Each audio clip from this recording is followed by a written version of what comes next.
amigos, esto es Radio Exitosa. Estuve conversando con el doctor Carlos Álvarez sobre dolencias de la columna vertebral y estoy continuando con el doctor Boris Garro, reumatólogo, ya conocido por todos ustedes, hablando de la osteoporosis. Y entonces, muchas veces la osteoporosis es tan marcada, ¿no? Porque primero hay osteopenia, ¿no? La osteopenia va avanzando, y si la osteopenia ya es muy marcada, se convierte en una osteoporosis. A veces la osteoporosis va hasta abajo, ya prácticamente la línea desaparece del densitograma, y aparecen los aplastamientos, ¿no? El paciente se reduce de tamaño, aparecen dolores marcados. Allí, ¿cuándo, Boris, pregunta para ti, cuándo debemos ya pensar en otra terapia, además de la ya conocida sobre el ácido solendrónico, evandrónico? ¿Cuándo ya debemos pensar en otros pasos? Claro, el caso que nos presentó de la señora de 68 años que tenía ya un aplastamiento vertebral.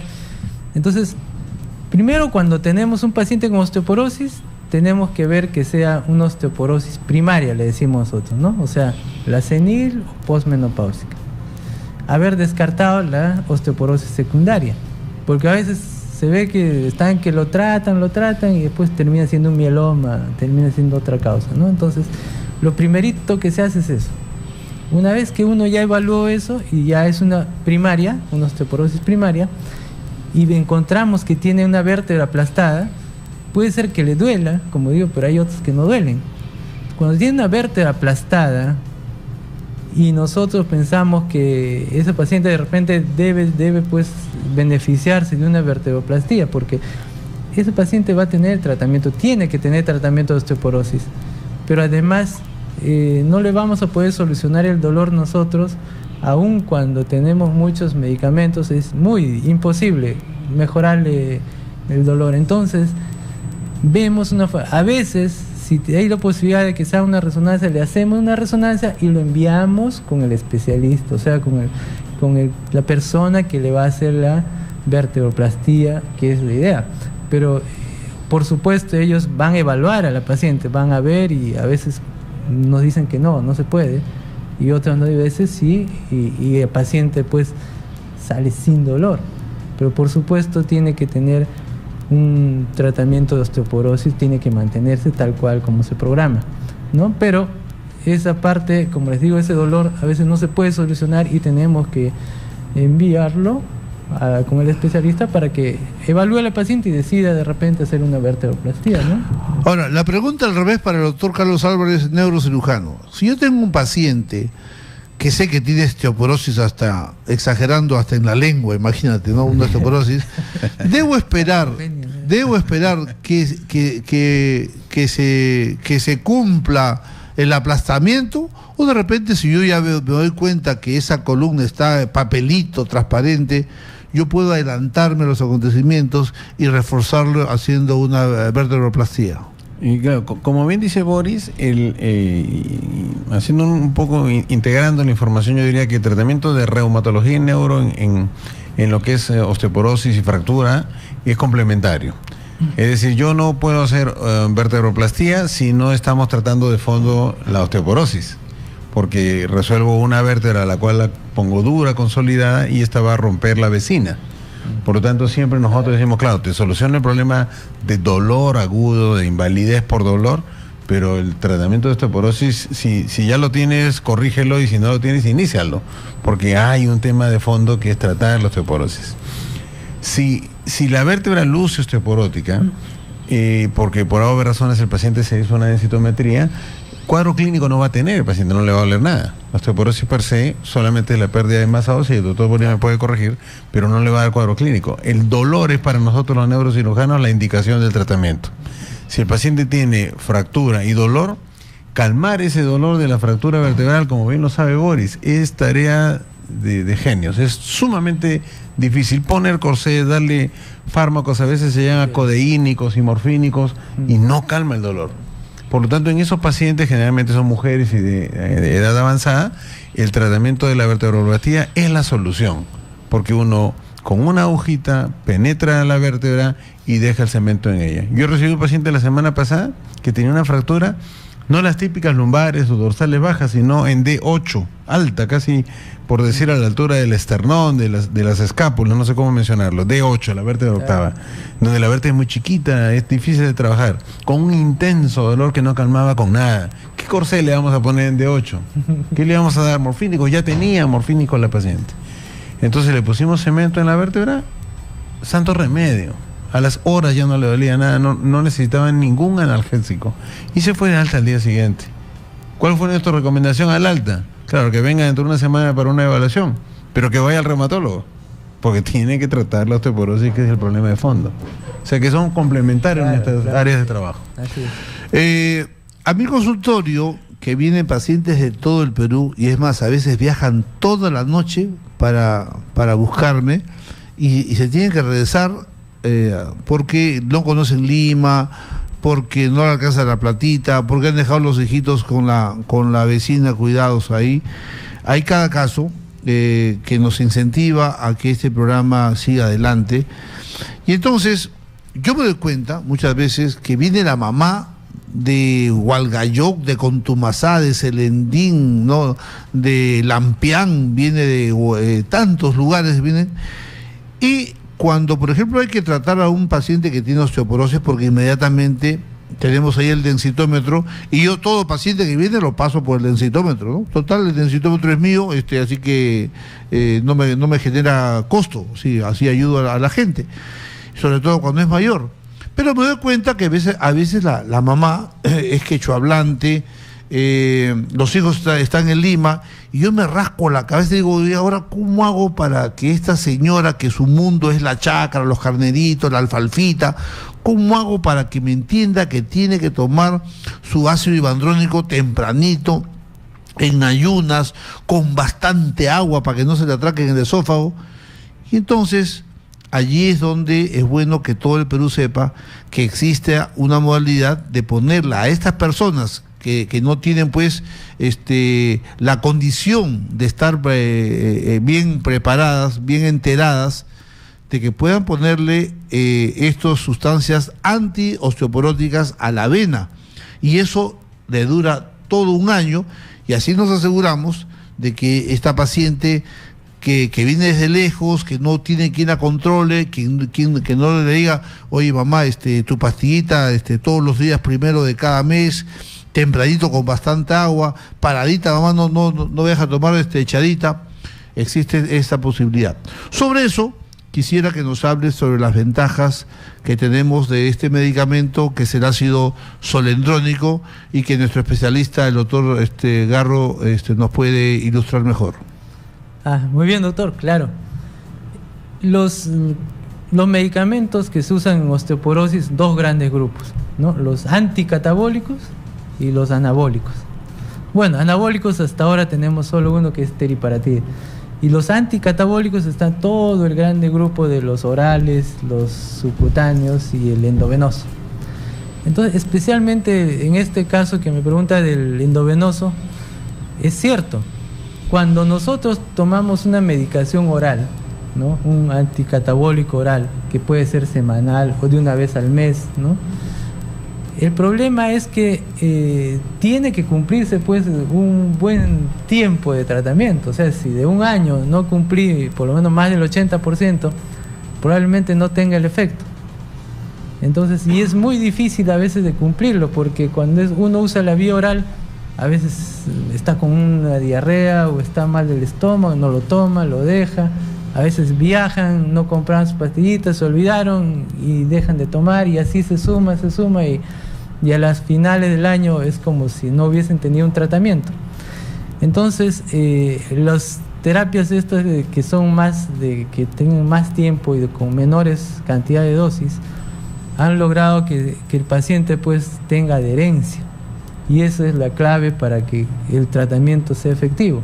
Entonces, si yo le pongo una dosis endovenosa de ácido solendrónico de 5 miligramos, que esa es la dosis que se ha estudiado y aprobada en osteoporosis, entonces eso lo va a proteger todo el año al paciente.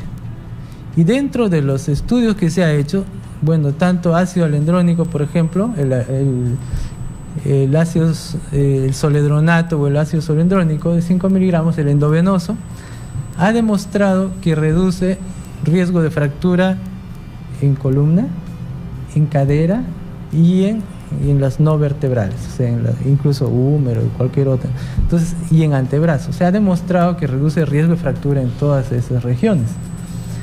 Y sus valores son bastante buenos en esto, ¿no? Y es muy comparable con los otros. Entonces, si yo quiero que un paciente tenga un tratamiento, asegurarme de que va a poder ser cumplido, entonces le puedo poner su endovenoso y así lo tengo todo el año protegido. Pero para esto, como siempre, digo, eso es parte del tratamiento y hay que evaluar, como dije, siempre de inicio sus causas, primarias, secundarias, primerito siempre. Porque a veces hay alteraciones metabólicas que hay que corregirlas antes, ¿no?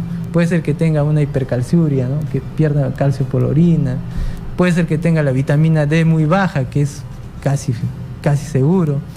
Puede ser que tenga su paratormona un poco alta, elevada, ¿no? Y esto hace que peor, en vez de que sea algo bueno, la paratormona empieza a sacar el calcio del propio hueso, ¿no? Entonces, esas cosas tienen que estar bien controladitas, bien evaluadas, y con eso el tratamiento va a ser efectivo cuando lo evalúe el año, ¿no? Ok, entonces que quede bien claro de que obviamente la osteoporosis es una enfermedad que es muy común en las personas de edad avanzada, pero aquí el concepto muy importante que el asunto no solamente pasa que tú vas por un densitómetro, te echas ahí, ¿no? Te pasan ahí, te escanean en el densitómetro de mesa o en el de talonera, te hacen el diagnóstico y te comienzan a dar tu pastilla, ¿no? Acá hay un punto que el doctor Garro ha puesto muy bajo la lupa, que es que hay que estar chequeando siempre que no puede existir una osteoporosis cuya causa principal no sea la que ya estás viejito, sino que exista otra enfermedad paralela, ¿no? Que pueda estar provocando esa osteoporosis. ¿Y cuándo salta la liebre? La liebre salta cuando muchos pacientes vienen y dicen: doctor, hace 6 meses, 8 meses que estoy tomando mi pastillita, mi ácido alendrónico, mi ácido ibandrónico, pero me he hecho una densitometría y estoy peor, ¿no? O no he mejorado nada, ya vengo tomando varias pastillas, ¿no? Allí es que salta la liebre y ahí el médico tiene que saber qué hacer.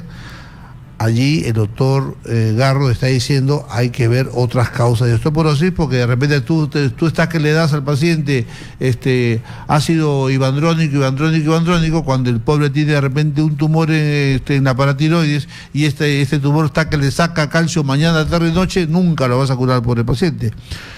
Comentarios al respecto del doctor Boris Garro. Sí, doctor, eso es lo muy importante, esa disquisición al inicio, o sea, definir bien al inicio es así, porque ya le he dicho que yo he visto pacientes que llegaban después y tenían otras cosas, ¿no? Entonces, desde el comienzo uno tiene que tener bien claro esto, y entonces el tratamiento va a ser muy bueno y el paciente va a ir bien, que es lo que todos buscamos. Entonces, dentro de los tratamientos hay que tener esa condición, y hay que estar viendo de que puedan ser cumplidos, porque si no se cumple el tratamiento como es, no va a tener resultados, por más que uno le dé lo mejor. Entonces, siempre los pacientes tienen que tener la posibilidad de que puedan cumplir el tratamiento, puedan saber cómo recibir, en qué condiciones, y para que eso sea efectivo, ¿no? Una pregunta para ambos, ¿no? La espondilitis anquilosante es una enfermedad donde la columna pierde su flexibilidad y nos volvemos tiesos. Entonces el paciente, o sea, obviamente su columna ya, toda tiesa, le duele y además no puede agacharse, ¿no? Está tieso. La espondilitis anquilosante básicamente es tratada por la reumatología. pero la pregunta, primero con Carlos Álvarez, si ya tengo una columna tiesa, porque así esta enfermedad inflamatoria me ha hecho leña mi columna, ¿la neurocirugía me da alguna opción alternativa? Sí, nosotros hemos visto algunos casos de esta enfermedad que es tan terrible. El paciente puede llegar con espondilitis, por ejemplo, a no poder alimentarse, porque se encorva el cuello, no puede abrir la boca para comer, es sumamente invalidante, es terrible. Una opción, pues como lo que sucede aquí es que se puede calcificar un ligamento que une vértebra contra vértebra contra vértebra. Y al calcificarse es como si toda la columna fuera un solo hueso. Una opción es detectar los puntos claves para, a través de una técnica quirúrgica, drilar, como quien dice, lijar, hasta que ese ligamento desaparezca en estos puntos claves y la columna pueda recuperar un mínimo, idealmente lo suficiente grado de motilidad que le permite desarrollar sus actividades cotidianas al paciente.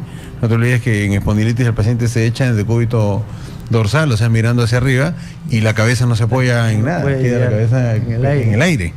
Y eso no hay cómo extenderlo, el paciente está, como tú bien dices, tieso. De tal manera que por un abordaje anterior es posible detectar esos niveles los más afectados y quebrar, vamos a decirlo así, ese ligamento tieso para que el paciente gane algunos grados de motilidad en la cabeza, que para ellos 5 grados de movimiento que logre el paciente es la gloria, por decir algo. ¿Qué le ofrece la reumatología a un paciente con espondilitis anquilosante? Que vuelvo a decir, este nombre tan largo, dice espondilitis anquilosante, que quiere decir que tu columna, en lugar de ser móvil, se volvió como un solo tubo así de fierro, y no te puedes mover para ningún lado, te vuelves como Robocop, pero a veces la cosa pasa a mayores porque no puedes ni comer. ¿Qué le ofrece ante eso la reumatología? Ahora la espondilitis anquilosante de verdad es el asunto está en diagnosticarlo temprano. Claro. ¿Por qué? Porque ahora, por ejemplo, según los criterios nuevos y gracias a la resonancia, tiene que ser, podemos identificarlo cuando está en estadios que todavía a veces no se llama espondilitis anquilosante, sino ahora se clasifica como una espondiloartritis axial. Entonces, esto, por ejemplo, se encuentra cuando con la resonancia encuentras sacroilitis, o sea, una inflamación de las sacroiliacas, y le encuentras artritis o uveitis o psoriasis o alguna característica de este tipo de enfermedad, uno lo clasifica como una espondiloartritis axial. Y cuando yo trato a estos pacientes, o sea, siempre la primera línea son los antiinflamatorios, porque lo único que funciona en la inflamación en la columna son los antiinflamatorios, pero ese es un tiempo muy corto, y cuando eso, de ahí tengo que pasar a los biológicos. Entonces los biológicos son, o sea, es espectacular. Cuando está en esa etapa yo puedo hacer, y hay estudios hechos, por ejemplo, que cuando en los pacientes que tienen ya en espondilitis anquilosante, cuando no han tenido todavía sindesmofitos, o sea, lo que el doctor dice, la unión de la vértebra de abajo con la de arriba, que se han unido a través de... Cuando no tienen eso y uno le da biológicos, esos pacientes de verdad retardan esa progresión importantemente. En los que ya tienen la espondilitis anquilosante, ya están rígidos, ¿no? Porque yo tengo pacientes, por ejemplo, que tenían que ponerse su ampolla acá en el muslo, pueden ponerse y presionan una cosa y se aplican su biológico y listo. Pero el paciente tenía tanto que él decía, doctor, yo no puedo. ¿Por qué? Porque yo cuando me siento, lo único que puedo ver es la punta de mi rodilla, entonces no puedo aplicarme, tengo que venir para que me aplique. Entonces, imagínense la rigidez. Claro. Pero ese paciente mejoró mucho, pero ya eso está yo. Por eso yo decía, yo necesito que los traumatólogos o los neurocirujanos tienen que hacer algo, tienen que haber desarrollado algo, porque que me den un poquito de flexibilidad a su cuello de mi paciente o a su columna. Que gane grados. Y eso es lo que, con la terapia biológica, cuando hemos actuado en estos pacientes tempranamente, de verdad se les ha mejorado muchísimo, mucho. Y siempre pacientes jóvenes, ¿no? Son jóvenes. Ese es el otro problema. Sí, claro. Sí, doctor. Con respecto a la espondilitis anquilosante, ¿sigue teniendo valor la relación del HLA-27 y las diarreas a cada rato de un paciente joven, que son como los pródromos, los campanazos de decirte, oye, cuidado, que si tú tienes dolor de cintura, de espalda cada rato y coincide con diarrea cada rato, ten mucho cuidado que por ahí puedes hacer una espondilitis anquilosante? ¿Sigue siendo eso válido? Sí, mire, la espondilitis anquilosante está dentro de un grupo, las espondiloartritis, ¿no? En esas hay varias condiciones y por ejemplo, el HLA-B27, ¿no? que se ha visto que en otros países nórdicos, o sea, europeos, en las personas que tienen espondilitis anquilosante, encontrar HLA-B27 es altísimo.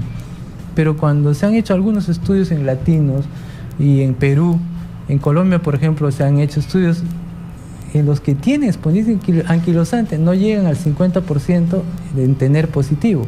Y hay estudios hechos acá en Perú, en alguna población, en el Almenara, me parece que se han hecho, en donde se ha encontrado que en estos pacientes que tienen espondilitis anquilosante, el HLA-B27 positivo es solamente en alrededor del 30-31%. Ok. Bueno, ¿dónde encontramos al doctor Boris Garro? Además que ya saben que el doctor Boris Garro está en Oprese, ¿no? Donde estamos toda la mancha de médicos. Él está todos los días martes ahí, de 12 hasta las 6 de la tarde. ¿Dónde lo encuentran al doctor Boris Garro? Sí, yo les voy a dar por un teléfono, que ahí pueden ubicar. Es en el 992-602-702. A ver, en cámara lenta. 992. Ya. 602. 702. Todo terminado en 2. Ok.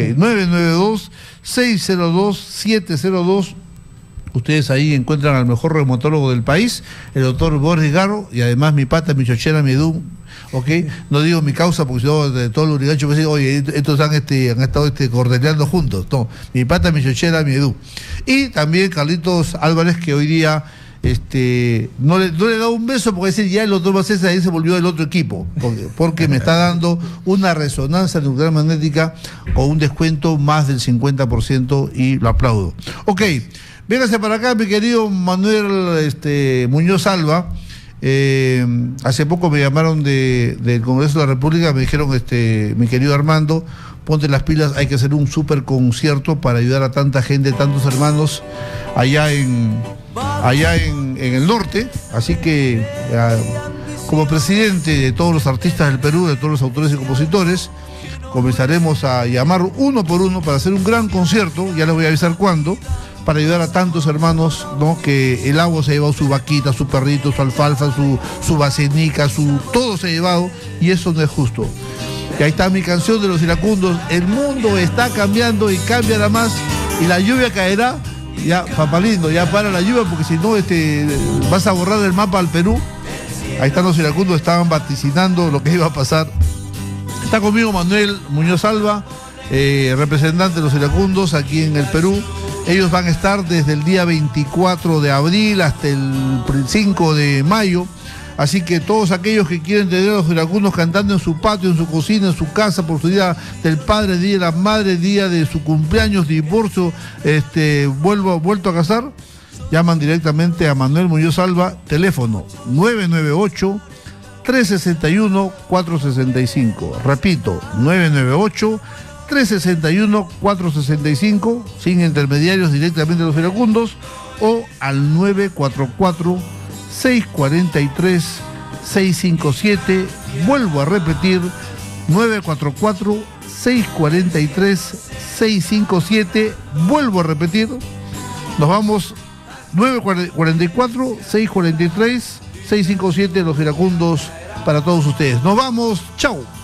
La lluvia caerá.